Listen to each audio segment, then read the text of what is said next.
In this video, I'm going to solve quadratic equations by completing a square. Remember, with completing a square, it's going to be in one of these two forms. Ax minus b over 2 squared equals c, or ax plus b divided by 2 squared equals c. Here's our first example. So I want to solve this by completing the square. So I got x squared plus 10x minus 3 equals 0.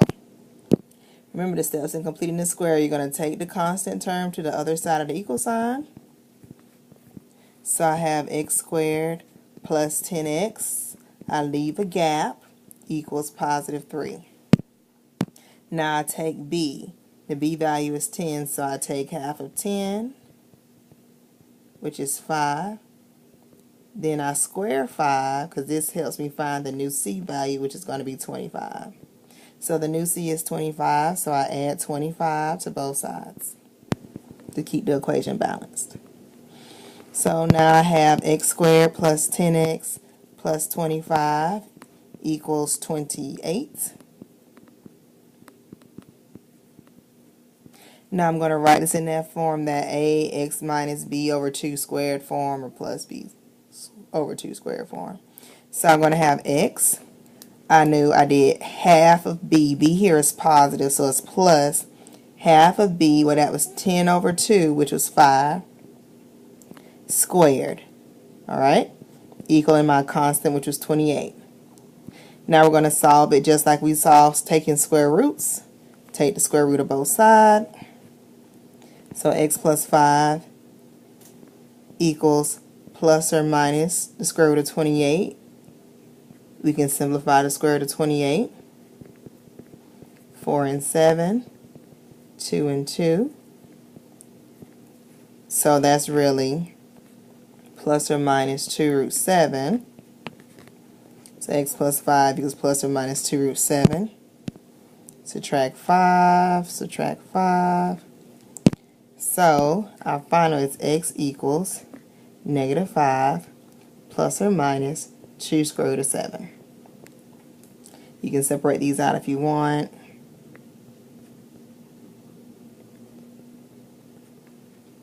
And negative 5 minus 2 root 7. A little bit. Oops, wrong thing. Alright. 2. Okay. Let's go to the next example. So we got x squared minus 8x plus 20. So remember, add the constant, move it to the other side by adding or subtracting. So I have x squared minus 8x, leave a gap, equals 20. Okay. Take half the middle number, which is negative 8. So half of negative 8 is negative 4. We're going to square it, which gives us 16. So I'm going to add in 16 on both sides. So I end up with x squared minus 8x plus 16 equals 36. Okay. Remember, we want to write this as a square, so I'm going to end up with x minus, because b here is negative, half of b is 4, so it's a negative 4 squared equals 36. Square root both sides, square root both sides. X minus 4 equals plus or minus 6. 36 is the perfect square. So I'm going to add 4 to both sides. So I have x equals 4 plus or minus 6. So that's 4 plus 6, which is 10. And 4 minus 6, which equals negative 2. So x equals 10 and x equals negative 2. Those are your two solutions. Alright, next one. We got 3x squared minus 6x plus 12. Well, the great thing when you're solving an equation, if you got a GCF, you can divide all these numbers by the GCF. So I got a 3, a 6, and a 12. What number do they have in common? A 3. So this entire equation can be divided by 3. So I end up with x squared minus 2x plus 4 equals 0. Alright. And you know what we're going to do? We're going to change the, no, we're going to leave it. Leave it just how it is. Alright. So keep going with the work. So take this constant term over here. No, we want to change it. I'm going to change the sign, all right? I'm going to change the sign on this 12 to be a negative 12. Sorry, guys. Sorry about that. So, all right. It's not going to do too much damage, but here we go. So instead of subtracting 4, I'm going to add 4 to both sides. All right. So I have x squared minus 2x equals 4. Half the middle number, so negative 2 divided by 2 is negative 1, and I square it, gives me a positive 1. So I'm going to add 1 in on both sides, so plus 1 plus 1. So I end up with x squared minus 2x plus 1 equal 5. Write it as a square. Remember, it's a negative b, so negative b over 2, negative 1. Take the square root of both sides. So it's x minus 1 plus or minus the square root of 5. Add 1, add 1. So x equals 1 plus or minus the square root of 5. And the reason why I changed it was because we're going to end up with an imaginary solution, and we haven't talked about those yet, so that's why I changed this from a positive sign to a negative. Okay. 2 more examples. All right, this one, same thing. GCF, they all have a 2 in common, so I can divide everything by 2.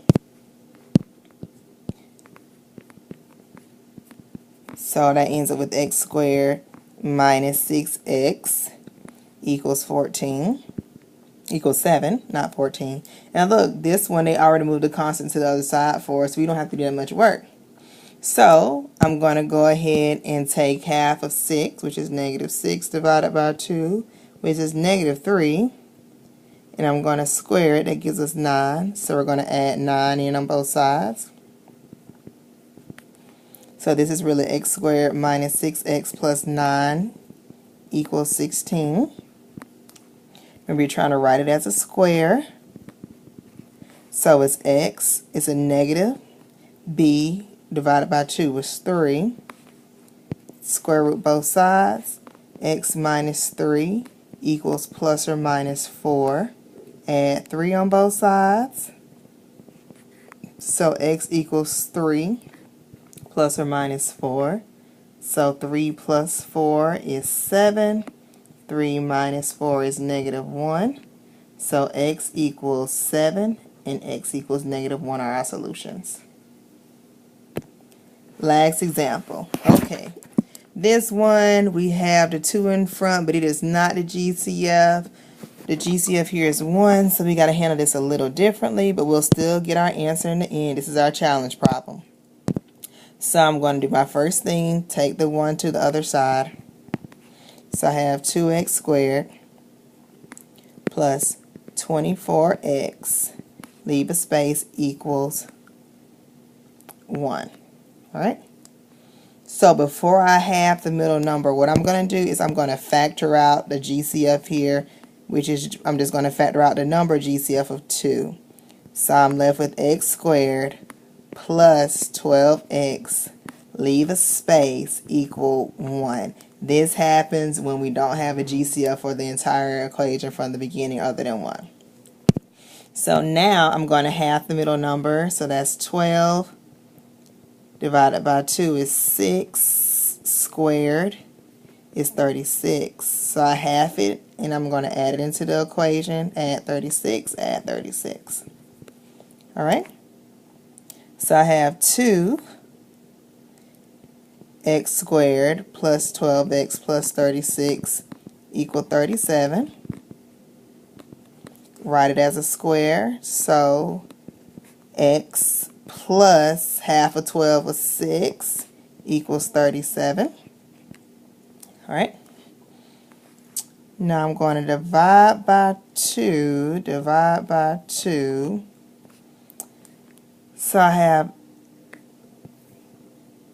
x plus 6 quantity squared equals 37 over 2. Square root both sides, square root both sides. So x plus 6 equals plus or minus the square root of 37 over 2. Subtract 6, x equals negative 6 plus or minus the square root of 37 over 2. You can rationalize the denominator. We'll talk about that a little later. So this is our challenge problem because it was a little different from the beginning. All right, so we solved by taking square roots, factoring, and completing the square. The last thing is the quadratic formula. Thanks for watching. Let me know if you have any questions. Please comment below.